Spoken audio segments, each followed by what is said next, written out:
The Roaring Twenties are often called the Jazz Age, a time when new forms of art like jazz emerged with a distinctly American flair. Anti-war literature, like Ernest Hemingway's The Sun Also Rises, found favor with Americans, as did the writing of F. Scott Fitzgerald, whose Great Gatsby depicted the new American dream of wealth and success, while Sinclair Lewis examined the realities of life in small-town America, revealing its greed and lack of culture.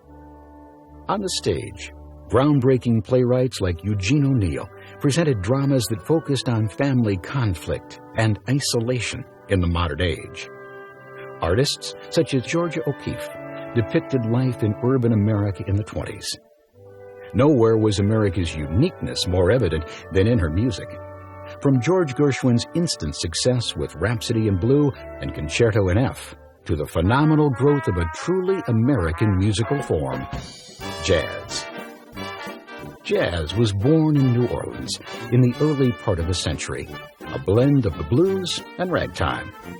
Migrating African Americans brought this new music to the North, a great many settling in the Upper West Side of New York City in an area called Harlem. Harlem became the center not only for jazz, it became the heart of African American creativity during the Harlem Renaissance. From poets like Langston Hughes to performers like Duke Ellington, to songstress Bessie Smith, who sold 1 million recordings of downhearted blues.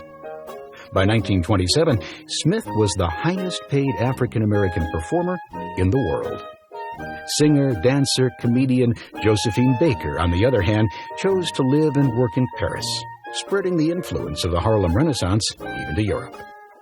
Women and men found pleasure and entertainment listening to the radio. And for many, radio became their main source of news about the world. Americans were also leaving their homes to find new entertainment at the movies. By 1925, filmmaking had become the nation's 4th largest industry, and there were more than 20,000 movie houses nationwide, many of them elaborate picture palaces. With the advent of talkies, movie attendance doubled. Women also saw a new image emerge for them in the Roaring Twenties, the flapper. Having finally gotten the right to vote with the passage of the 19th Amendment to the Constitution, emancipated women threw out their corsets, high-lace shoes, and dull floor-length dresses. They bobbed their hair and wore short skirts. A woman of the Roaring Twenties also had new choices. She didn't necessarily have to be a housewife anymore. Instead, she could choose whether to marry at all, have children, go to work, or build a career. Marriage became more of a romantic choice. Equality was not prevalent in the workforce, with women usually earning much less than men, even when they performed the same job.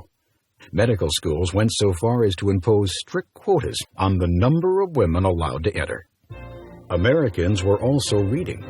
8 million more Americans were reading newspapers by the mid-20s, many enjoying tabloids and magazines that featured sensational stories about gangsters and entertainers.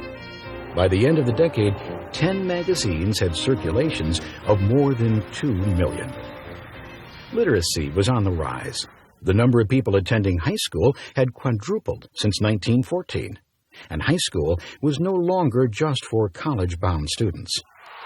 Americans also discovered the pleasures of watching professional sports. From baseball's Leroy Satchel Paige to boxing's Manasseh Mauler Jack Dempsey.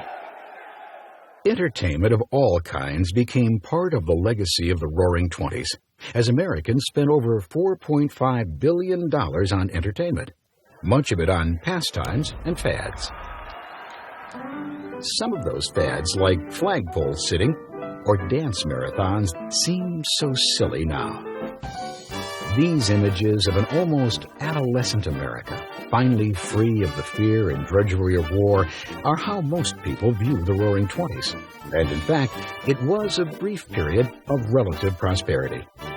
Unfortunately, despite the outward appearance of stability, the American economy was crumbling, and by late 1929 would be brought to its knees by the start of the Great Depression.